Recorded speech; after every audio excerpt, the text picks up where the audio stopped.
I woke up on my birthday, as usual, at 6 in the morning, 77 years old, a number that should have made me think, but I'd long ago stopped counting years.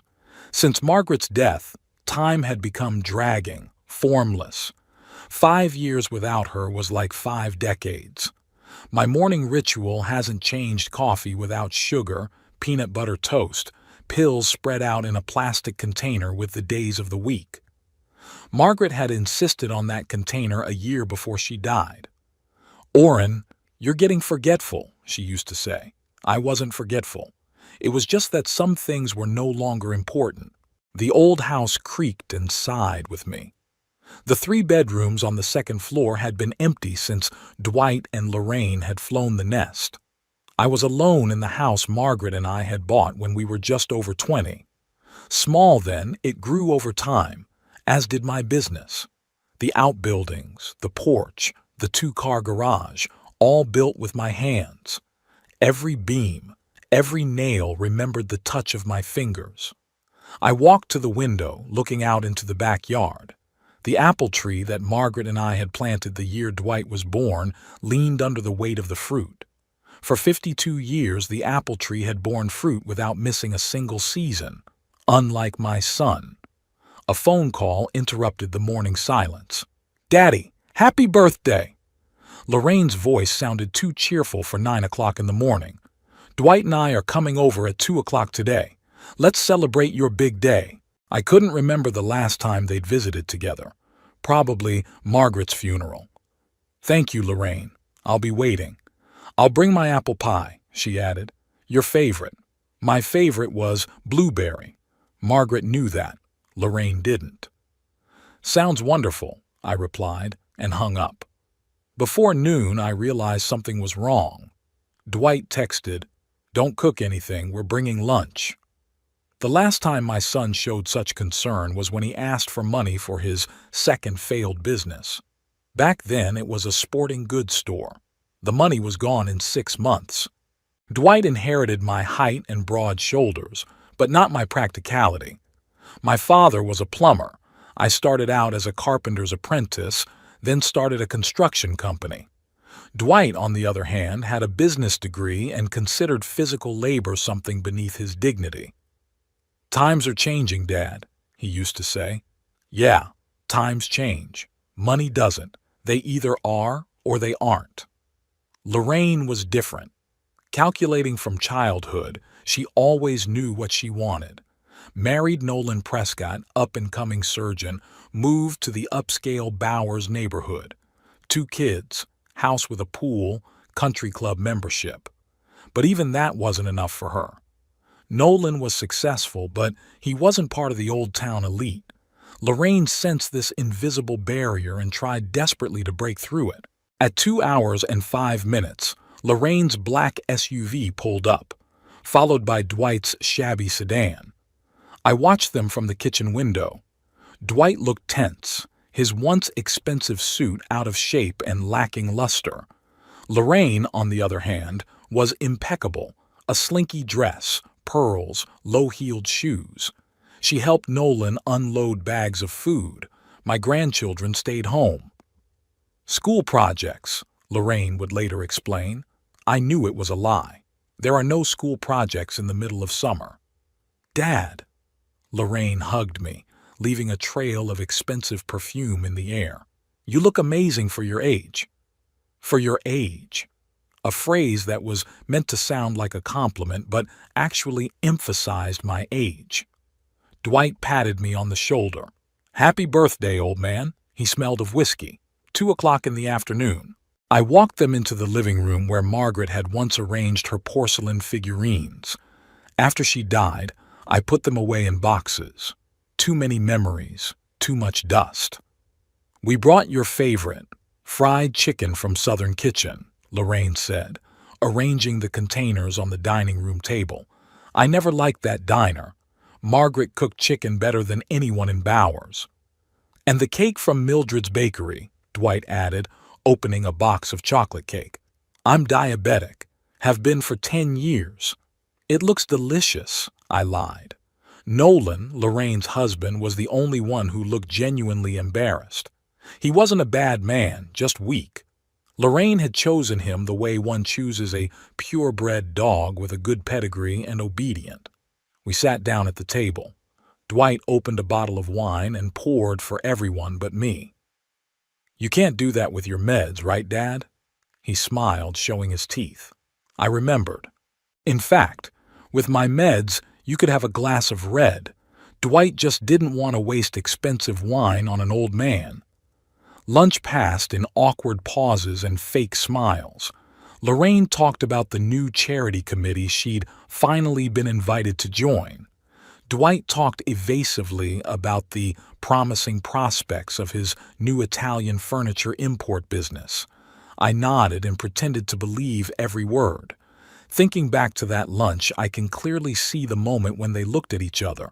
A brief glance between brother and sister, the signal for a pre-planned conversation to begin. "Dad," Lorraine began, blotting her lips with a napkin, "Dwight and I wanted to talk to you about something important." I put my fork down. "Here it is." "We're worried about you," she continued. "Living alone in such a big house, forgetting to take your medication." "I don't forget to take my medicine," I interrupted. "Remember last month when you said you couldn't find your blood pressure pills?" Dwight intervened. "And then Mrs. Finch found them in the mailbox?" "I did put the pills in the mailbox once, but not because I forgot. I got a letter, I was reading it by the mailbox, and the phone rang. I got distracted. Happens to people of all ages." "One mistake," I answered. "It's not just that." Lorraine touched my hand with her cold fingers. "The house needs constant maintenance. The roof leaks, the porch steps are wobbly. What if you fall? Who's going to help you?" I looked at Dwight. He was studying his fingernails. "What's your point?" I asked him bluntly. They looked at each other again. "We found a great place," Dwight began. "Bowers Pines. It's not a regular nursing home, but a real senior community. Your own apartment, yet 24-hour nursing care, communal dining, activities." "I'm not moving into a nursing home," I cut him off. "Don't call it that, Dad," Lorraine grumbled. "It's an active retirement community. George Hammond lives there, remember him? You used to work together. George Hammond was an accountant for my company. He had a stroke at 65 and his daughter put him in the Pines." "I'm not George," I said, "and I'm fine here." "Dad, be reasonable." Dwight raised his voice. "This house is too big, too old. If you sell it now, you'll get good money. Enough for the Pines, and you'll have a decent amount left over. That's it. Money. Always money." "What about the house?" I asked, even though I already knew the answer. "There are interested buyers," Dwight answered too quickly. The neighborhood was becoming prestigious, and land was getting more expensive. I remembered Margaret planting roses along the path to the house, how Dwight and Lorraine ran under the sprinkler on hot summer days, how we sat on the veranda in the evenings, listening to crickets and making plans for the future. "No," I said. "This is my home. I'm staying here." Lorraine's face froze. Dwight gritted his teeth. "Dad, you don't understand," Lorraine began. "We're worried about your safety.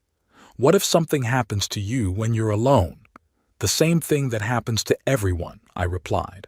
"I'll die, but in my own home, not among strangers." "That's selfish," Dwight blurted out. "You're only thinking about yourself. What about us? We have to worry all the time about whether you're okay." I could barely keep from laughing. Dwight called me once a month, if not less. Lorraine only stopped by when she needed something. "When was the last time you worried about me?" I asked quietly. "When you came just for fun, not for a party, not for money." There was silence. Nolan studied his plate, clearly wishing he were anywhere but here. "It's not fair, Dad," Lorraine said at last. "We all have our own lives. I have kids. Dwight has a business. We can't visit you every day." "I'm not asking for every day," I replied. "But maybe more than once every 6 months." After I said that, dinner was effectively over. We were still at the table, but we weren't talking. Lorraine began to collect the dishes, clattering them loudly. Dwight went out on the porch to smoke, even though he'd quit 10 years ago. As I walked them to the door, Dwight lingered. "Think about our offer, Dad," he said. "It's for your own good." I watched them drive away and thought about how things had changed. When Margaret was alive, they used to come more often. Not out of love for me, out of love for her. Margaret was the center of our family, the sun around which we all orbited. When she died, the orbits broke. The children became distant, preoccupied with their own problems. I returned to the house and sat in my chair. Unopened greeting cards from the children lay on the table. Inside, I knew, would be the standard wishes and signatures, not a word about what was really going on in their lives. And there was a lot going on. I knew more than they realized. Dwight's problems with creditors, his latest business on the verge of bankruptcy, about Lorraine trying desperately to make her way into Bowers high society, but the old money wouldn't take her in, despite all the fundraisers and club memberships. I didn't know this because they told me. The small town of Bowers kept few secrets from those who knew how to listen, and I did. And I also knew something my children didn't. Silent investments made decades ago, companies registered to shell companies, real estate bought through third parties. Margaret understood. "Why all this complexity, Orrin?" she asked. "To see people for who they are," I answered. If Dwight and Lorraine had known the real extent of my fortune, they would never have shown their true faces. I went up to the second floor, to the small room Margaret called my office. There, in an old safe behind a painting, were stored documents, evidence that humble builder Orrin Caldwell was far from as simple as he seemed. Today's conversation was no surprise to me. I'd been expecting something like this ever since I'd noticed Dwight looking around the house on his last visit, pricing it not as a family legacy, but as an asset. I wasn't mad at my kids. I was disappointed. Disappointed that money meant more to them than family. That the house they grew up in was just real estate for them to sell. That their elderly father had become a burden to be rid of. Looking at the old pictures on the wall, Margaret and the kids at the beach, the first day of Lorraine High School, Dwight with a baseball bat, I wondered where we'd taken a wrong turn. What had I done wrong in raising them? Maybe I worked too hard. Maybe I'd given them too much, or, conversely, too little. Margaret was a better judge of these matters. "Children need more than a roof over their heads and food on the table," she said. "They need your time." I didn't give much time. There was always work, projects, deadlines. I was building houses for other people, and I left my own home unattended. And this is the result. But it's not too late to teach my kids a lesson. Probably the last lesson I'll ever be able to teach them. A lesson about values, about consequences, about what's really important in life. I pulled out of the safe a file on an apartment building in downtown Bowers, the house where Dwight had been living in a rented apartment since his ex-wife kicked him out of their shared home. The house where Nolan Prescott, Lorraine's husband, had a clinic office on the top floor. The building was owned by a company called Margaret Investments. I named it after my wife, but neither Dwight nor Lorraine had ever associated the company with me. They didn't even know it existed. I ran my fingers over the documents, pondering the next step. Not about revenge, about justice, about one last lesson that could change my children for the better if it wasn't too late. A phone call interrupted my musings. "Grandpa?" It was Meredith, Dwight's daughter. "Happy birthday. I'm sorry I didn't come." Of all the grandchildren, Meredith was the only one who ever really visited me. Not often. Her father didn't approve of us hanging out, but sincerely. "Thank you, Meredith. How are you doing?" "I'm good. Dad said you two were fighting about the house. News travels fast in Bowers." "Not really a fight, just a disagreement. He wants you to move to the Pines." "Yes." "Don't do it, Grandpa," she said seriously. "You won't like it there. Gemma volunteers there. She says it's a terrible place despite the pretty brochures." Gemma was Meredith's friend, smart girl studying social work. "Don't worry," I replied. "I'm not going anywhere." After talking to Meredith, I sat in the chair for a long time, staring out the window at the setting sun. A plan began to form in my head, a plan that would take time, patience, and the help of a few trusted friends. I picked up my cell phone and dialed a number. "Ted, it's Orrin. I need your help." Theodore Lockett had been my lawyer and friend for over 40 years.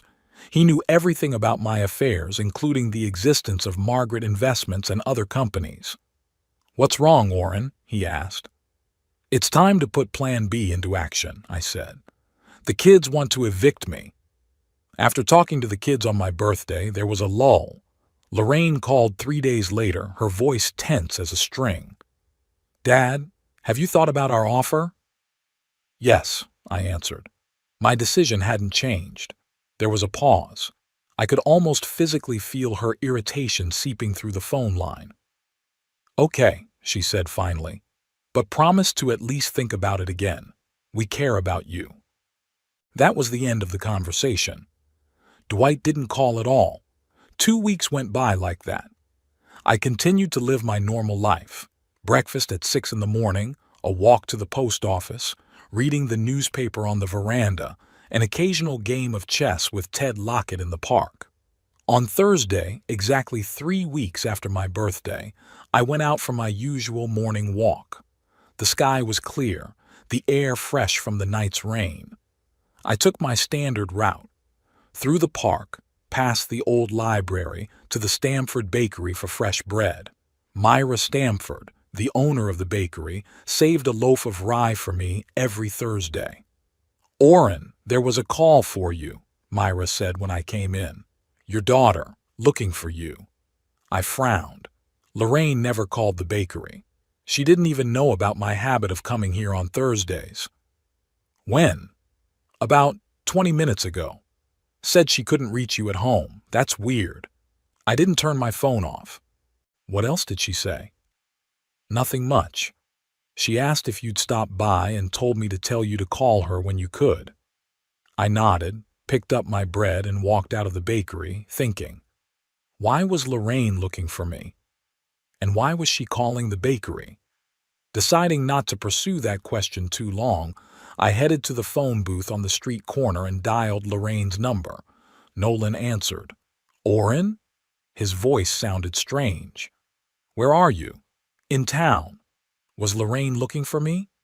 "Yes, he stammered. "I think you'd better talk to her." There was a rustle in the phone, then Lorraine's voice. "Daddy? Thank God." She sounded like she was crying. "Where are you?" "Downtown." "What happened, Lorraine?"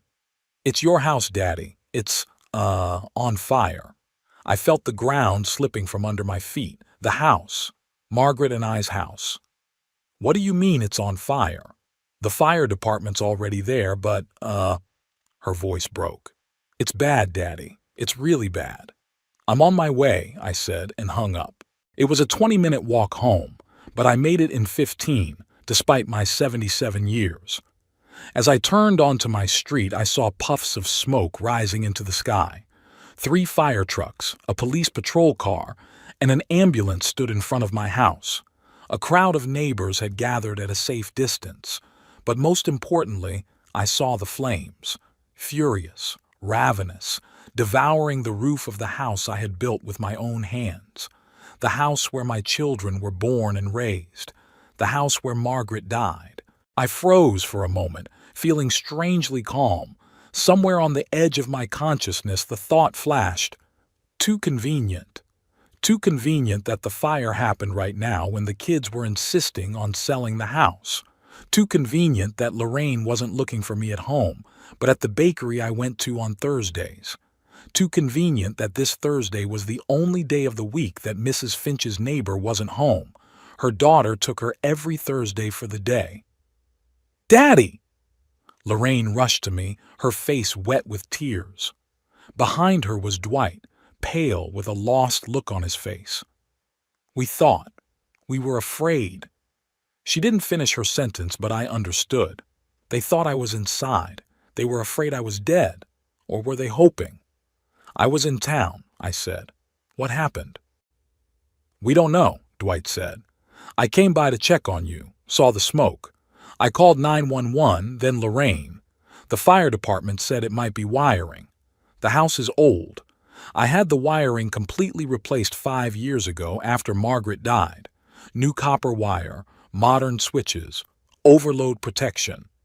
I hired the electricians myself and checked every detail. Where did the fire start? I asked. In your bedroom, I think, Lorraine answered. Or next to it. My bedroom was on the second floor. It was also where my office with the safe was. Coincidence? A fireman approached us, a tall man with a tired face. Mr. Caldwell? I'm Captain Jennings. I'm afraid the news isn't good. I can see that, I replied, staring at the fire burning through the roof of the house. The fire started on the second floor, in the back bedroom area. It spread very quickly. We're doing everything we can, but the house probably can't be saved. I nodded, feeling strangely numb. 55 years of life, memories, labor, all disappearing in the fire. Any guesses as to the cause? I asked. The captain hesitated. It's too early to say. We'll investigate when the fire is out. But there was a call from your son that you might be inside. We did as much of a search as we could. As you can see, I'm here, I said. Yes, that's good, the captain nodded. Do you have a place to stay for the near future? Before I could answer, Lorraine intervened. He's coming with me. We've already decided everything. I looked at my daughter. Her eyes were red with tears, but there was something else in them. Relief? Determination? 3 hours later, the fire was out, but all that was left of the house was a charred frame. The roof collapsed, the walls blackened with soot. My whole life was reduced to ashes. Let's go, Dad, Lorraine said softly, taking me under her arm. There's nothing more to do here. I let her lead me to the car. Dwight sat behind the wheel, Lorraine in the back seat next to me. All the way to her house, she held my hand like she was afraid I'd disappear. At dinner, Dwight and Lorraine were unusually thoughtful. Lorraine cooked my favorite roast beef, a dish she had never made before.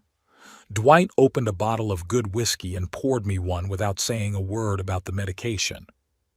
Dad, we have to talk about the future, Lorraine began when we finished eating. The future? The house. It's destroyed. It'll take months to rebuild, if it can be rebuilt at all. And the insurance company might not cover everything completely, given the age of the building. I've thought about that, I said. We'll see what the insurance company says. But even if they do, Dwight interjected, you have to think about whether it's worth rebuilding. Maybe it's a sign that it's time to move on. A sign? I raised an eyebrow. Do you believe in signs now, Dwight? He averted his eyes. You know what I mean. You could have used the insurance money to settle in at Bowers Pines. Lorraine and I talked to the management. They've got a great apartment opening up overlooking the park. How convenient, and how quickly they got it all organized. I'm not ready to make that kind of decision yet, I said. I need to deal with the aftermath of the fire first. Of course, Dad, Lorraine stroked my hand. We just want you to know that you have options, and we're here for you. There was so much fake concern in her voice that I barely restrained myself from laughing in her face. Instead, I nodded and took a sip of whiskey. 2 days later, the results of the preliminary fire investigation came in. Captain Jennings had personally brought them to the Lorraine house. Mr. Caldwell, he handed me a folder. Here's our report. Not good news, I'm afraid. I opened the folder and looked through the documents. What caught my eye was the phrase, probable cause, faulty electrical wiring in the wall between the bedroom and the study. Like I said, the wiring was completely replaced 5 years ago, I pointed out. The captain nodded. We've taken that into account, but even new wiring can be improperly installed or damaged by rodents. We found signs of melting in this particular area. I noticed that Lorraine and Dwight exchanged quick glances. I see, I said. Thanks for your work. When Jennings left, Lorraine sat down next to me. See, Dad? It was just an accident. No one could have seen it coming. Yeah, I agreed. No one could have. Dwight cleared his throat. Dad, Lorraine and I were thinking, maybe you should at least watch the pines. No strings attached. Just to look around. I looked at my kids. They were clearly nervous, waiting for my answer.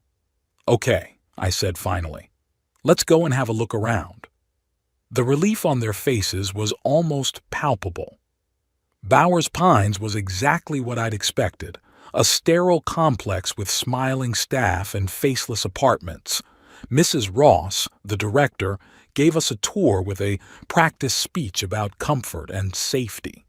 I pretended to be impressed, asked the right questions, and eventually agreed to put down a deposit on an apartment. A week after the fire, I moved into Bowers Pines. Lorraine and Dwight helped me get settled in, bought new clothes to replace the ones that had burned, and brought some personal items that had been stored at Ted's. They were unusually attentive and caring. The day we moved in, Lorraine brought me a stack of papers. Dad, these are from the insurance company. They've agreed to pay for the house, but it's less than we expected. Something to do with depreciation and old wiring. I went through the paperwork. The amount was indeed below the market value of the house, but still significant. And another thing, Lorraine continued, holding out another folder to me. These are the papers for you to live here. You need to sign a contract and a few other papers. I opened the folder and began to read. A standard nursing home contract, and a separate document, a power of attorney to manage your finances. What's that for? I asked, pointing to the power of attorney. It's standard procedure, Dad, Lorraine explained. The Pines require someone to be responsible for paying for your living expenses, just in case you can't manage your own finances. I'm still sane, Lorraine. Of course you are, Daddy. No one's saying otherwise. It's just a formality. I signed the living arrangements, but I put off the power of attorney. I need to discuss it with Ted. He's always helped me with legal matters. Lorraine frowned but nodded. Of course, Dad, of course, but don't take too long. The administration needs all the paperwork. When the kids left, I sat back in my chair and stared out the window for a long time. Their plan was obvious. Set the house on fire, get me to move to the Pines, get control of my finances. They didn't know that I had guessed their intentions. They didn't know that the key documents were safe with Ted, and they absolutely did not know about Margaret Investments and my other assets. The next day, I met Willow Tanner, the young social worker at the Pines. Unlike the rest of the staff, she didn't speak to me condescendingly or use that special tone that people save for young children and the elderly. Mr. Caldwell, she took a seat next to me in the common room. How are you settling in? Not bad, I answered. The food could be better, though. She laughed sincerely, not out of politeness. I couldn't agree more. I myself prefer to eat at the cafe across the street. We talked some more. She was intelligent and observant, rare qualities in this place. As she was leaving, I asked, Miss Tanner, do you happen to know Gemma? She's a social worker too, a friend of my granddaughter's. Willow raised her eyebrows in surprise. Gemma Parker? Yeah, we went to school together. She volunteers here sometimes. Small world, I smiled. Indeed, she paused. Mr. Caldwell, if you need anything, feel free to contact me. I'm here every day from 9 to 5. When she left, I pulled out my cell phone and called Ted. What's the situation? He asked. Everything's going according to plan, I replied. The kids bought it. They think I'm a helpless old man they can fool around with. Did they try to get power of attorney? Yeah, today. I said I wanted to discuss it with you. That's smart. Gives us time. Ted, I need your help. It's time to put the next part of the plan in motion. Are you sure, Orrin? It's, a drastic step. I looked out the window at the manicured lawn of Bowers Pines, where nurses walk the elderly like children in a daycare center. Absolutely, I replied. My children need to learn what it means to be homeless, what it means to lose everything in one day. Maybe it will teach them to appreciate what they have." Ted sighed. "Okay, I'll get the paperwork ready. The eviction notices will be ready by next week." "Great," I said. "And Ted, thank you. You're a true friend." "You're welcome, Orrin.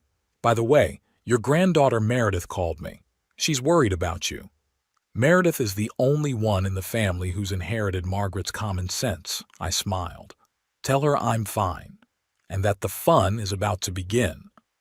I finished talking and leaned back in my chair, feeling more energized than I had in years. For the first week at Bowers Pines, I played the part of the dutiful old man, attended a group art class, even though I'd never been able to hold a paintbrush, played bingo with the other residents, patiently listening to their endless stories of grandchildren and illness, ate bland food in the common dining room, thanking the nurses for pills I didn't need. Lorraine visited me every other day, bringing me homemade baked goods and magazines. Dwight stopped by twice, each time with new documents that needed to be signed right away. I kept putting it off, citing headaches or the need to consult with Ted. "Dad, it's just a formality," Dwight said, barely concealing his irritation. "Why do you have to make everything so complicated?" "You can't rush decisions at my age," I replied, enjoying the way his face reddened with anger. "You don't want me to sign something without understanding it, do you?" My stubbornness was pissing him off. Dwight had always been impatient. As a child, he wanted everything: new toys, treats, attention. Margaret tried to teach him patience, but to no avail.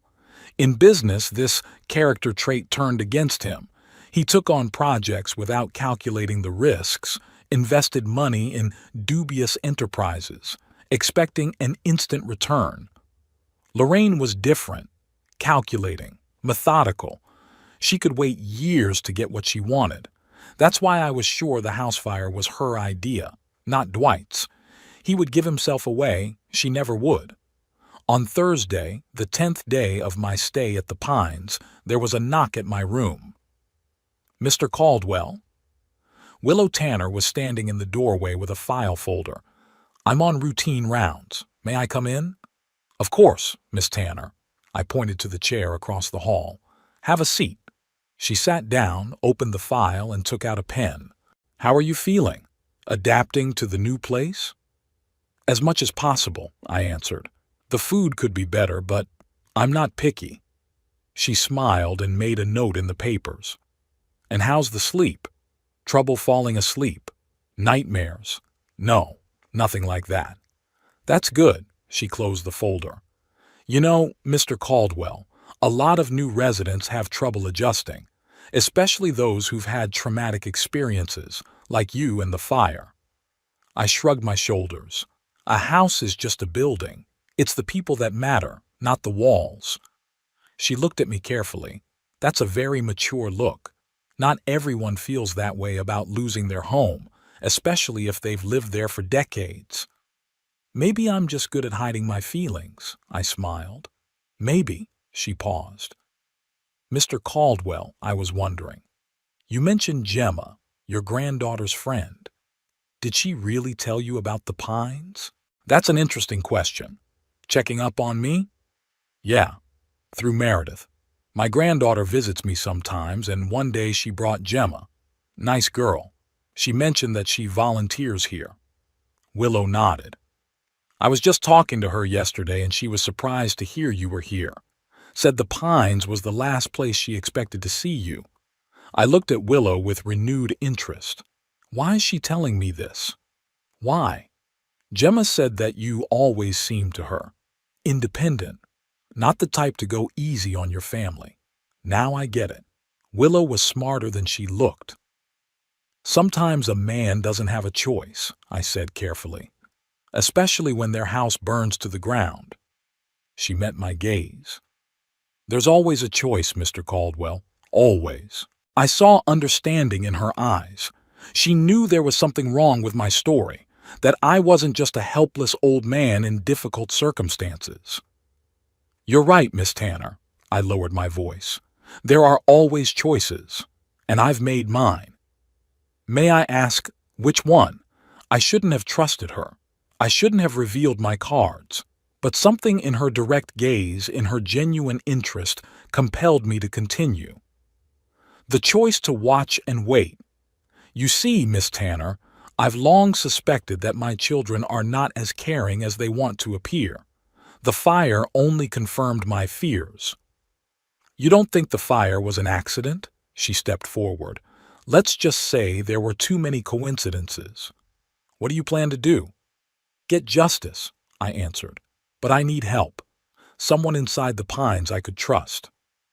Willow looked at me for a long moment as if assessing me.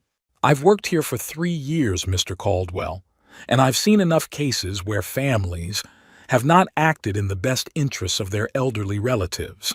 If you've been the victim of something like that, I'd like to help. Why? Because it's the right thing to do, she shrugged, and because Gemma spoke of you as a good person, and I trust her judgment. I nodded. I need you to help me with a few things. 1. Set up a meeting with my attorney, Ted Lockett, without the administration knowing. 2, to allow my granddaughter Meredith to visit me without her father finding out. The first one isn't hard, Willow said. Visitors can come during visiting hours and no one checks who they are. As for your granddaughter, I can meet her at the side entrance and take her through the staff area. There are no cameras. Thank you, Miss Tanner. Willow, please, she smiled. If we're going to be part of a secret conspiracy, let's at least address each other by our first names. Okay, Willow, I smiled too. Call me Orrin then.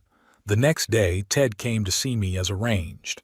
Willow led him through the service entrance and left us alone in the small counseling room. Orrin, Ted shook my hand firmly. How are you holding up? Better than they think, I pointed to a chair. Sit down. We don't have much time. Ted took a folder of documents out of his briefcase. I've got everything you asked for. The eviction notices are ready to go. All I need is your signature. I took the documents and looked through them. Everything was exactly the way I wanted it. That's great, Ted. When can you send them out? Tomorrow. But Orrin, are you sure you want to go that far? They're your kids no matter what. I put the papers aside and looked at my old friend. They stopped being my children the moment they decided they could burn down the house I built with my own hands. The house where they themselves had grown up. The house where their mother died. Ted sighed. I understand your pain, but there are other ways to punish them without throwing them out on the street. This isn't about punishment, Ted. It's about the lesson. They need to understand what it's like to be homeless, to feel what they think I should have felt. What about Nolan and the grandkids? They'd suffer too, I wondered. Nolan, Lorraine's husband, was a weak man but not evil. And the children, they're not to blame for their parents' sins. I have a plan for them too. Nolan can keep his practice. And as for the grandchildren, I'll leave them a separate inheritance through a trust. But Dwight and Lorraine have to feel the consequences of their actions. Ted shook his head but picked up the pen and handed it to me. It's your decision, Orrin. I'll support you, whatever you choose. I signed the papers and handed them back to Ted. Thank you, friend. Now, on to other business. How are things going with Margaret Investments? It's all good. The company still owns the building on Maple Street where Dwight has his apartment and the office center on Oak Avenue where Nolan's practice is, plus 3 more commercial properties in Bowers and 2 in neighboring Ridgewood. The tenants are paying their rent? Yeah, no problem. The company's accounts are funded every month. I nodded, satisfied. Margaret Investments was my most successful venture. The company, named after my wife, owned much of the commercial real estate in Bowers. I started it 30 years ago when I realized the city was going to grow. I bought abandoned buildings, restored them, and rented them out. Things went so well that soon I was able to buy properties in neighboring towns as well. Neither Dwight nor Lorraine knew this company existed. To them, I was just a builder, retired with a comfortable but not luxurious fortune. They didn't realize I was one of the largest landowners in the county. "What about insurance for the house?" I asked. "The company has launched an investigation.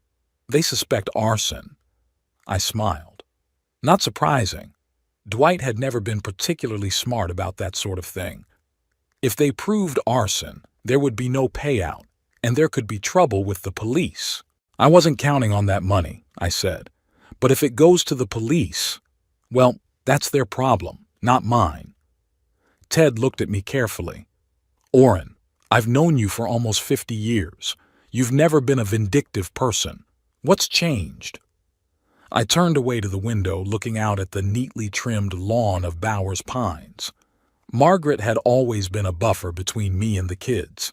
She smoothed out the sharp edges, protected them from my bluntness and me from their selfishness.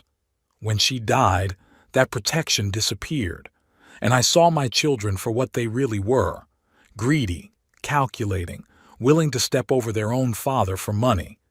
"Maybe you're being too hard on them." "Ted, they burned down my house." I turned to him. "The house where they grew up, where they kept their mother's pictures, her personal belongings, our memories. They destroyed it all for money. How can I be lenient with them?" Ted couldn't find anything to say. "There's something else," I continued. "I want to rewrite the will, eliminate Dwight and Lorraine completely." "And who will you leave the inheritance to?" "Part of it to Meredith. She's the only one in the family who really cared about me. Part to charity, the Bowers Senior Citizens Fund, and a portion to the city to build a new community center. Let them know that Orrin Caldwell wasn't just a grumpy old man." Ted nodded. "I'll draw up the paperwork, but we'll need a notary for that. Willow might be able to help. She knows someone who could come here unofficially." "Are you sure you can trust her?" "No," I answered honestly. "But I don't have a choice, and she seems sincere." "Okay." Ted gathered the documents in his briefcase. "I'll send out the eviction notices on Monday. That'll give us the weekend to get everything ready." "Thank you, Ted, for everything." After he left, I sat in the chair for a long time, thinking about what I'd done. Part of me had doubts. After all, they're my kids, whatever they are. But the other part, the stronger part, demanded justice. They needed to learn a lesson they would remember for the rest of their lives. On Saturday, Willow brought Meredith to me. My granddaughter looked worried, pale face, dark circles under her eyes. "Grandpa!" She rushed over to hug me. "How are you? Daddy won't let me visit you. He says you need time to adjust." "I'm fine, Meredith," I pointed to the chair. "Sit down. We need to talk." Willow discreetly walked out, leaving us alone. "What's going on, Grandpa?" Meredith asked when we were alone. "The fire, you moving here. It all happened so fast."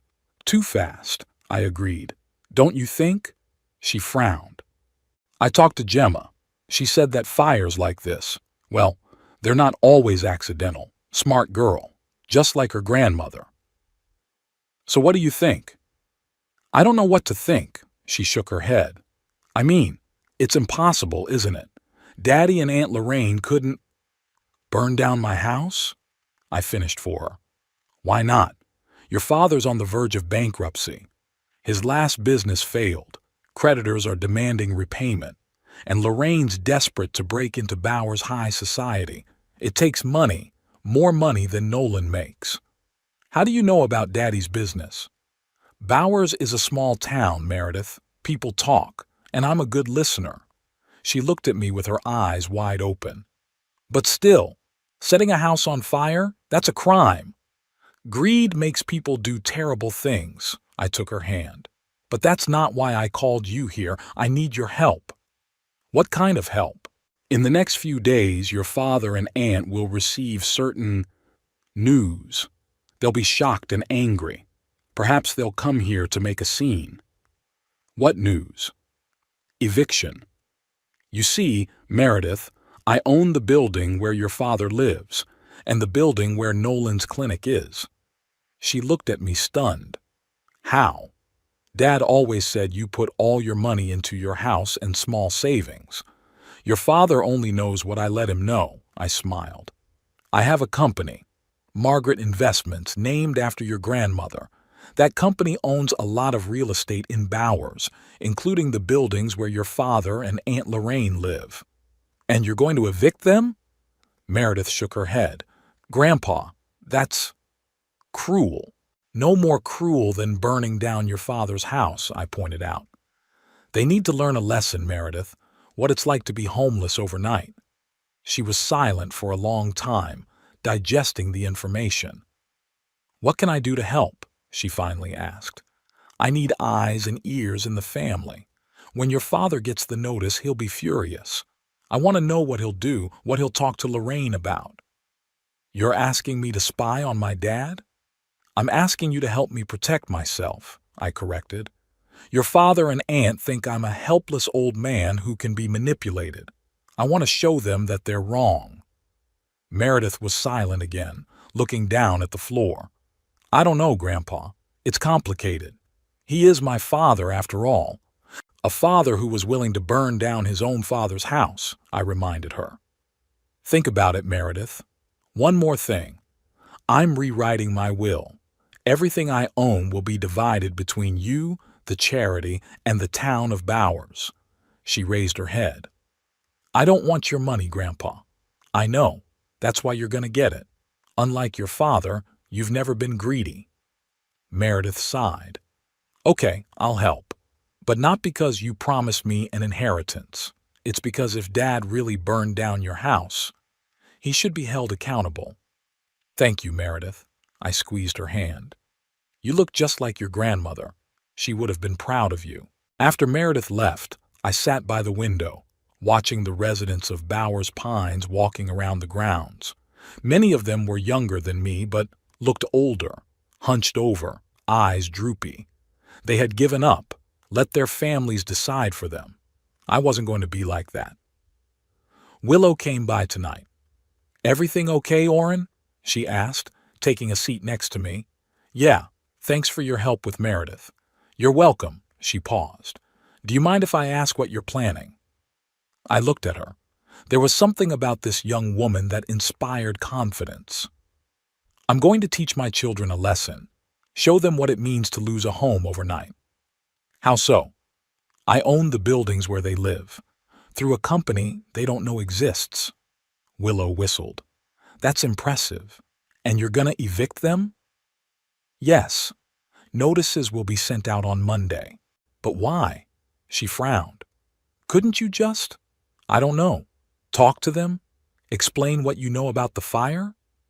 Willow, my kids aren't the type to learn from words. They need action, consequences. They need to feel what they think I should feel. Helplessness, loss of control over their lives. That's, radical. Sometimes only drastic measures can get through to people, I shrugged. Especially stubborn ones like my kids.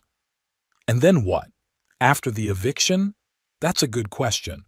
I've often thought about it myself. It would depend on them, how they react. If they realize their mistake, admit their guilt, maybe I'll soften. If they continue to insist, to deny the obvious, well, then they'll get what they deserve. Willow shook her head. Sounds like a script for a drama. Life is sometimes more dramatic than any script, I pointed out, especially when it comes to family and money. Aren't you scared? She asked suddenly. That after this you'll lose them forever? I wondered. You know, Willow, I've already lost them. The moment they decided that my money was more important than I was. Maybe it was even before that, when Margaret died. She was the glue that held our family together. And yet, they are your children. Yes, I agreed. And that's why I have to teach them this lesson. Parents teach their children until the day they die, Willow, even when they're in their 50s. She smiled. You're an amazing man, Orrin Caldwell. Just an old man who's tired of lying, I shrugged. But thanks for the compliment. When Willow left, I pulled Margaret's picture out of the nightstand, the only one that had survived because it was in Ted's possession. It was taken on our silver wedding day 25 years ago. Margaret laughed as she looked into the camera, her eyes shining. "What would you say, darling?" I whispered, looking at the photo. "Am I doing the right thing?" Margaret had always been kinder than me, gentler. She would probably have forgiven the children, found an excuse for what they had done. But Margaret didn't see what they were like after she died. She didn't see the cold calculation in Lorraine's eyes, Dwight's desperate greed. I tucked the photograph back into the nightstand and lay on the bed, staring at the ceiling. The plan was set in motion, the machine in motion. On Monday, Ted would send eviction notices, and my children's lives would change forever. They would learn what it meant to lose everything in an instant. They'll learn that their father isn't as simple as they thought. It will be a brutal lesson, but a necessary one. Monday morning, Ted mailed the eviction notices. I knew it wouldn't take long, and I was right. By lunchtime, my phone was ringing off the hook. Dwight called first, his voice shaking with rage. "Dad, you won't believe what happened. Some company called Margaret Investments sent me an eviction notice. I only have 30 days to vacate the apartment. There's been a mistake." I acted surprised. "Margaret Investments? I've never heard of that company. Why are they evicting you?" "Something about a change of ownership and the termination of all leases. I called the building manager. He said it's true the building's been sold, but I've been paying my rent faithfully. They have no right." "It's unpleasant, Dwight," I said calmly, "but I think you should consult a lawyer. I don't know much about this kind of thing."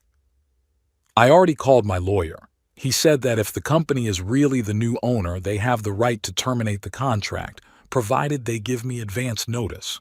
What should I do, Dad? I can't find a new apartment in 30 days, especially with my credit history.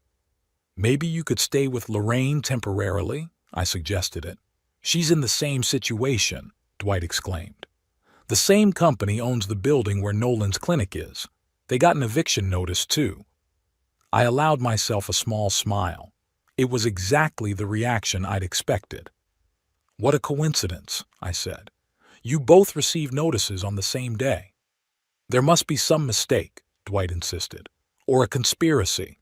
Someone is trying to run us out of town. Or just business," I said. "Companies buy and sell real estate every day." "Yeah, but why now? And why us?" Dwight's voice sounded almost pitiful. "Dad, I don't have the money to move. My last project fell through and I'm barely making ends meet." "I'm sorry, Dwight," I said sincerely. "Maybe you could talk to the new owners, explain the situation." "I've tried." No one answers the phone, just an answering machine. Of course, no one answered. Margaret Investments' phone was set to automatically pick up messages. Ted checked it every day. "Dad, I need money. Can you help?" Here it is. I've been waiting for this question. "Dwight, you know I have almost nothing left after the fire. All my savings went to pay for the Pines. But the insurance, it hasn't been paid yet. The insurance company is investigating." There was a pause. I could almost physically feel Dwight's brain working through his options. "Dad, I really need help," he said finally. "I know Lorraine and I insisted you move to the Pines, but maybe that was a mistake. Maybe you should move in with me. That way you can save money on the Pines and I can get help with the rent. That's thoughtful. Just now, when he needs money, he suddenly thinks I can live on my own. Dwight, you have a studio apartment. Where am I going to sleep?" "We'll figure something out," he insisted. "The important thing is that we're together. A family should support each other in difficult times. I wonder where that philosophy was when my house was burning down." An hour later, Lorraine called. Her voice was icy, controlled, typical Lorraine, even in a crisis keeping up the facade. "Daddy, did you hear the news?" she asked without preamble. "What news?"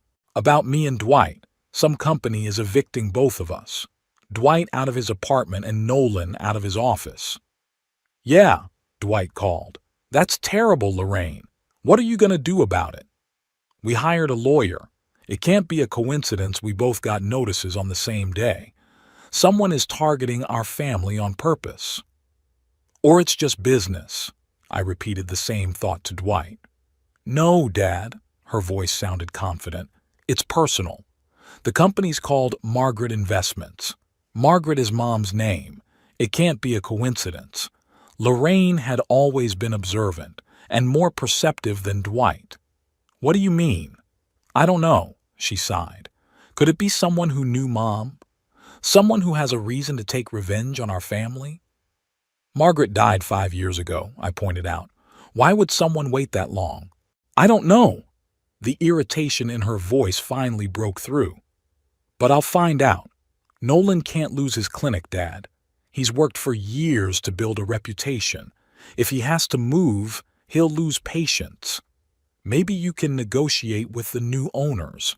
I suggested it. Explain the situation? We're trying. But no one's answering the phone, and the company's address is a mailbox at a law firm in Ridgewood. Which firm? Lockett and Associates, Lorraine said. I've never heard of them. Ted was careful, but not so careful that he would change the name of his firm. It was a small mistake that could have cost us a lot. After talking to Lorraine, I called Ted. They've hired a detective, I said without preamble, and a lawyer. Lorraine had noticed the connection to Margaret's name. That's to be expected, Ted replied. Don't worry, the paperwork's in order. The company is legally registered, all taxes paid. They'll need a very good detective to trace the connection back to you. What about your company? Lorraine mentioned the name. That's not a problem. I represent hundreds of clients. Margaret Investments is just one of many. I hope you're right, I said. How are things going with the insurance company? They're almost done investigating. Preliminary conclusion is arson. They found traces of accelerant at the origin of the fire. So, there's no payout? Probably not. And what's more, they might turn the case over to the police. Thursday, Willow came to me with an update. Your daughter was here, she said, sitting down next to me in the garden, talking to Principal Ross. About what? About you being here. Asked if she could take you home. The director said it was possible, but it would require a refund of some of the fees you paid. So Lorraine came up with the same idea as Dwight, using the money I paid to the Pines to solve her own problems. What else did she say? She asked about your health, how you were adjusting, the usual questions. But I got the feeling she was interested in something else. Like what? Your financial situation, Willow lowered her voice. She asked if all the necessary paperwork had been signed, especially regarding financial management. The director said no, that you had delayed signing some of the paperwork.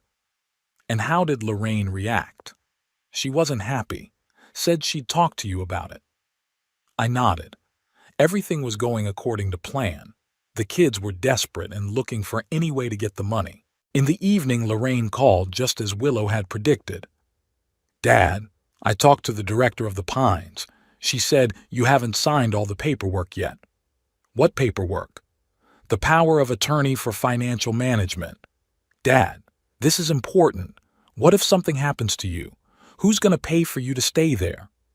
I'm in perfect health, Lorraine, and I'm capable of managing my own money. No one's saying otherwise. Her voice sounded too hasty. It's just a formality for your own safety. You know, I've been thinking about what Dwight said, I said, changing the subject. About moving in with him. Maybe that wouldn't be such a bad idea. I could save money on the Pines. What? Lorraine clearly wasn't expecting that. Dad, you can't live with Dwight. He has a tiny apartment and he's going to be homeless soon. Well, then maybe I could move in with you. You have a big house. That would be difficult, Dad. We have a very busy schedule, the kids, Nolan's work. I understand, I said. So when you talk about family support, you only mean my money, not actual help. Dad, that's not fair. On the contrary, Lorraine, it's totally fair. You and Dwight insisted I move to the Pines, claiming I couldn't live on my own. But when it comes to me living with one of you, suddenly, it's impossible. You don't understand, her voice trembled. We're in a very difficult situation right now. We could lose everything. The house, Nolan's clinic. We just can't take care of you too. You mean I'm a burden?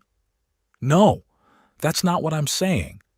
That's exactly what you mean, Lorraine. I'm a liability when it comes to my comfort, but a great asset when it comes to my money. Daddy, please, her voice softened. We're in a desperate situation. If you sign the power of attorney, we can use some of your savings to solve our problems. We'll pay you back later, I promise. What if we don't have enough? What then? It should be enough, she said confidently. You have insurance on the house, don't you? The insurance company refuses to pay, I said. They suspect arson. There was a long pause. Arson? Her voice sounded strange. Why would they think that? They found traces of accelerant, gasoline or something. It's awful, Dad. Who would do something like that? I don't know, Lorraine. I really don't. The next day, Meredith texted, I need to talk to you right away. Willow had arranged for us to meet at Pines Park in a far corner of the grounds where no one could overhear us. Grandpa, things are getting complicated, Meredith said as soon as we sat down on a bench. Dad and Aunt Lorraine are in a panic. The detective they hired found a connection between Margaret Investments and Mr. Lockett. Which is to be expected, I nodded. What are they planning to do? They're going to go to Mr. Lockett and demand an explanation. And if he doesn't tell them who's behind the company, they're going to threaten to sue him. When are they going to see him? This afternoon. Dad called him and set up a meeting. I have to warn Ted. Grandpa, one more thing, Meredith lowered her voice. I heard Daddy talking to Aunt Lorraine about the fire. They really did it. I froze. Are you sure? Yeah. Dad said if the insurance company goes to the police, they'll have to leave town. Aunt Lorraine said no one could prove anything if they stuck together. So I was right. They did start the fire, hoping I'd die in it. My own children. Thank you, Meredith, I said, feeling oddly calm. You did the right thing by telling me. What are you going to do, Grandfather? What I have to do, I answered. Get justice. I called Ted and warned him about Dwight and Lorraine's visit. He promised to hold them back, but not to reveal all the information. Let them suffer a little longer. That evening, Willow called.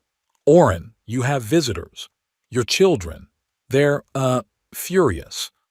Take them to my room, I said, preparing for the inevitable confrontation. Dwight was the first to enter, his face red with anger. Lorraine followed, outwardly calm but with cold fury in her eyes. You! Dwight jabbed his finger at me. It was you all along. What are you talking about, Dwight? I asked innocently. Don't pretend, he was almost shouting. Margaret Investments. This is your company. You're evicting us. What makes you think that? Lockett told us everything. Lorraine stepped in. After we threatened to sue for attorney-client privilege, Ted wouldn't give up information that easily, so he decided it was time for the next phase of the plan. Sit down, I said calmly. Let's talk like adults. What was there to talk about? Dwight continued to stand, looming over me. You've been lying to us for years. You pretended to be a poor old man while you owned half the real estate in Bowers. Not half, I corrected him. Just a few buildings, including the ones where we live and work. Lorraine finally let her emotions get the better of her. Dad, how could you? We're your children. And I'm your father, I replied, who you tried to kill by burning down his house. They froze. Dwight turned pale.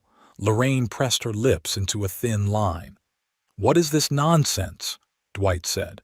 We weren't trying to kill anyone. Really? I smiled. That's odd, because the insurance company found traces of accelerant in the area where the fire started, and the fire started on the exact day I always leave for my morning walk. The day Mrs. Finch isn't home, a day when no one could have saved me if I had actually been home. It's a coincidence, Dwight muttered. Too many coincidences, don't you think? I shifted my gaze to Lorraine. You were always smarter than your brother, Lorraine. You've calculated everything except the one thing that I might be smarter. Daddy, she tried to pull herself together. You don't understand. We never meant to hurt you. We wanted my money, I finished for her. And we figured the quickest way to get it was to kill me and claim my inheritance. But since killing me outright would have been too obvious, you decided to have an accident. You're crazy, Dwight said, but his voice shook. We love you. We only wanted the best for you. The best? I laughed. You burned down my house, forced me to move into a nursing home, tried to get control of my finances. And that's what you call love? Daddy, please. Lorraine sat down next to me, her voice soft, pleading. We made a mistake. We were desperate. Dwight's in debt. We're having trouble with the mortgage. We thought if you moved to the Pines, you could help us out financially. With the money from the sale of the house, I nodded. The house I built with my own hands. The house where you grew up. The house where your mother died. We didn't want you to get hurt, Dwight exclaimed. We made sure you weren't home before. He paused, realizing what he'd said. Lorraine turned pale. Before you set it on fire. I finished it for him. Thank you for the confession, Dwight. It's very timely. That's not what I meant, he muttered. I misspoke. Of course, I nodded. Anyway, now you know why I'm evicting you. An eye for an eye, a house for a house. After Dwight's confession, there were long days of silence. My children stopped calling and visiting. They'd learned their lesson, hard but necessary. I hoped it would make them reflect on what they had done and perhaps realize the depth of their fall. Willow became my window to the world outside of Bowers Pines. She brought news from the city, told me about what was going on with my kids. Dwight's selling his car, she announced Thursday, sitting down next to me in the garden. He put an ad on the internet. He's asking half the market price. Apparently he needs the money fast. And Lorraine. Nolan's urgently looking for new premises for the clinic. Rumor has it they might be moving to Ridgewood, the next town over. Rent's cheaper there. I nodded. The plan was working. My children felt what I must have felt, the loss of my home, the uncertainty of the future, the despair. You don't regret what you did? Willow asked, watching my face carefully. I wondered. Did I regret it? Part of me did. After all, they were my children, whatever they were. But the other part, the more rational part, realized that sometimes hard lessons were necessary. No, I finally answered. They deserved it. They tried to take away not only my home, but my life. I'm just returning the favor by putting a roof over their heads. But you're not trying to take their lives, Willow said. That's the difference between you and them. Maybe, I agreed. Sometimes I think they deserve more punishment, though. But you won't, she said firmly, because you're better than they are. I looked at her gratefully. Willow saw me not just as a vengeful old man, but as a man with principles, even if those principles were hard. Do you think they'll learn their lesson? I asked. I don't know, she shrugged. People don't change easily, especially when they're used to thinking only of themselves, like Dwight and Lorraine. Yeah, but sometimes a crisis can make people reevaluate their values. Maybe losing their home and job will be that crisis for them. Let's hope so, I said, even though I wasn't sure. On Saturday, Meredith came to visit me. She looked haggard, dark circles under her eyes, a pale face. The events of the last few weeks had taken their toll on her. Grandpa, she hugged me tighter than usual. How are you? Good, considering the circumstances, I answered. And you? How are you dealing with all this? Meredith sank into the chair across from me and sighed. It's hard. My dad's in terrible shape. He moved in with me temporarily, sleeping on the couch. He drinks all the time and blames you for all his problems. Typical Dwight, I said. He's never been able to take responsibility for his actions. Grandpa, I came to apologize, Meredith said suddenly, for Dad and Aunt Lorraine, for what they did to you. You have nothing to apologize for, Meredith. You had nothing to do with what they did. But I'm part of this family, she shook her head, and I'm ashamed of what my family did. Burning down your house. I still can't believe it. How could they? Greed, I answered simply. Greed makes people do terrible things. Did Dad confess to you? Not exactly. It was more of an outburst of emotion. But that's enough. Meredith was silent for a long time, staring out the window. What's going to happen next, Grandpa? She finally asked.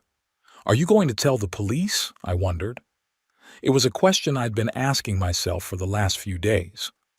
No, I answered. I won't. Let the insurance company do their job.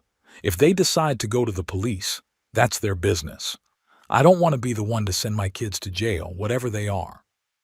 Thank you, Meredith whispered. Not for them, but for me. I don't know how I'd cope if my father was behind bars. He's still your father no matter what, I said. And I understand that you love him, even knowing what he did. I do, she nodded. It's hard right now, though. He's changed, Grandpa. He's become angry, vindictive, always talking about how he's going to make you pay for what you did. That didn't surprise me. Dwight had always had a flair for the dramatic and never admitted his mistakes. He'll calm down, I said, when he realizes there's no other way out. And if he doesn't? What if he does something even worse, I wondered. It was a real possibility. Dwight could be unpredictable when he was desperate. I don't think he'll go that far, I answered. But if you see anything suspicious, let me know. Of course, she nodded. Grandfather, I've been meaning to ask. What's going to happen to the inheritance? I know you said you were going to rewrite the will, but don't worry about that, Meredith, I interrupted. I've thought of everything. Part of my fortune will indeed go to you, but not because you're my spy, but because you're the only one in this family who's kept her integrity. I don't want your money, she repeated. I didn't help you for that. I know, I smiled. That's why you'll get it, but not all of it. Most of it's going to a charity, the Bowers Senior Citizens Fund, and to build a new community center for the city. That's wonderful, Grandpa, she smiled genuinely. Bowers needs a center like that. Yes, it does, I agreed. Margaret had always said that the town lacked a place where people of different generations could come together, where kids could learn from old people and old people could feel needed. We talked for a long time, about my life in the Pines, about her studies, about her plans for the future. Meredith wanted to be a social worker like her friend Gemma, helping people who can't help themselves. You'd be a great social worker, I said. You have what it takes to be a social worker: empathy, patience, and a strong moral compass. Thank you, Grandpa, she smiled. That means a lot to me. When Meredith left, I sat by the window for a long time, reflecting on our conversation. She was a ray of light in our family's dark history, proof that sometimes the apple falls far enough from the tree. On Wednesday of the following week, Ted brought news from the insurance company. They've turned the case over to the police, he said, sitting down across from me. The evidence is too strong to ignore. What does this mean for Dwight and Lorraine? If the police find enough evidence, they could be charged with arson and attempted murder. Those are serious charges, Orrin. They could get real sentences. I sigh. That's what I was afraid of. It's one thing to deprive them of their homes and jobs, and quite another to send them to prison. What can we do? Not much, Ted admitted. It's out of our hands. Unless, you could talk to a detective, say you don't think your kids would do something like that. But that would be a lie. Yeah, Ted agreed. And it's up to you. I'm just imagining the options. I wondered. Could I lie to protect my children? The children who had tried to kill me? Part of me wanted them to get the full measure of what they deserved. But the other part, the more merciful part, reminded me that they were my flesh and blood after all. I'll think about it, I said finally. Thank you, Ted. There's more news, he continued. The notary is ready to come any day to draw up a new will, and I've prepared the paperwork to set up a charitable foundation. That's great. Let's do it tomorrow. Okay, Ted hesitated. Orrin, I have to ask you one more time. Are you sure you want Dwight and Lorraine completely out of the will? It's, the final step. I'm sure. I nodded. They've already learned their lesson with the eviction, but I don't want them to be rewarded with an inheritance. I want the money to go to something good for Meredith and the city. Whatever you say. Ted gathered up his papers. 10 a.m. tomorrow morning? Yeah, I'll be waiting. After Ted left, I thought about my conversation with him. Maybe I'd been too hard on my kids. But then I remembered how my house had burned down, how every memory of Margaret, of our life together, had disappeared in the fire. How Dwight and Lorraine had brought me to Bowers Pines pretending to care, but really only thinking about my money. No, I wasn't being too hard. I was fair, and fairness can be painful sometimes. That evening, Willow called. Orrin, you have visitors, she said with a peculiar intonation. Your children, both of them. They look different. Not angry like last time. More like, depressed, especially your son. Show them in, I said, preparing for another round of conversations. They came in quietly, without the same aggression. Dwight looked gaunt, with red eyes and unkempt stubble. Lorraine was paler than usual, her always immaculate hair looking unkept. Dad, Dwight began in a hoarse voice, we're here to talk. Have a seat, I pointed to the chairs. They sat across from me, looking at each other awkwardly. It was obvious they were preparing for this conversation. Dad, Lorraine spoke, we made a terrible mistake. What we did, it's unforgivable. Yeah, it's unforgivable, I agreed. But you're not here for forgiveness, are you? You're here because the police are investigating the arson. They looked at each other again. In part, Dwight admitted. Detective Ramirez called us. He asked questions about our whereabouts on the day of the fire, about our relationship with you. And what did you tell him? The truth, Lorraine answered. That we were in other places. I was at a charity breakfast. Dwight was at a business meeting. So you lied, I said, because you were actually at my house with a can of gasoline. Dwight lowered his head. Yes, he whispered. We lied. That admission surprised me. I didn't expect them to confess so easily. Why are you telling me the truth now? Because we have nowhere to run, Lorraine replied. We've lost everything. Our house, our jobs, our reputations. Nolan filed for divorce when he found out I was involved in the arson. He took the kids back to his parents in Boston. And I'm living on Meredith's couch, Dwight added. I sold my car to pay off some of my debts. Creditors are harassing me, threatening to sue me. And you think I should help you? I asked. After all you've done? No, Lorraine shook her head. We don't expect help. We're here to confess and to apologize, even though we know that's not enough. Apologize? I raised an eyebrow. For trying to kill me? We didn't mean to kill you, Dwight exclaimed. We checked to make sure you weren't home. We knew you went for a walk every Thursday morning. What if I had changed my habits?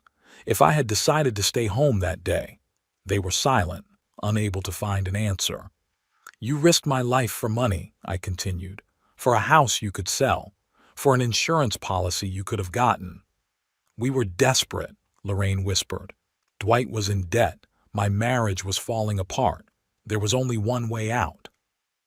Kill my father and take his money, I finished for her. That's a great way out, isn't it? We deserve to be punished, Dwight said in a suddenly firm voice. And we got it. You deprived us of everything, just like we tried to deprive you. That's fair. I looked at my son carefully.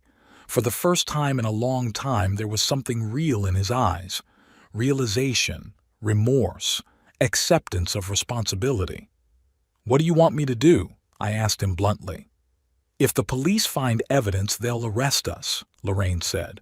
We could get real sentences. Aya, I'm scared of prison, Dad. And I'm worried about my kids. They shouldn't have to grow up knowing their mom's a criminal. You're asking me to lie to the police? I clarified. To say you couldn't have done it? No, Dwight shook his head. We're asking for an opportunity to redeem myself. In another way. I was intrigued.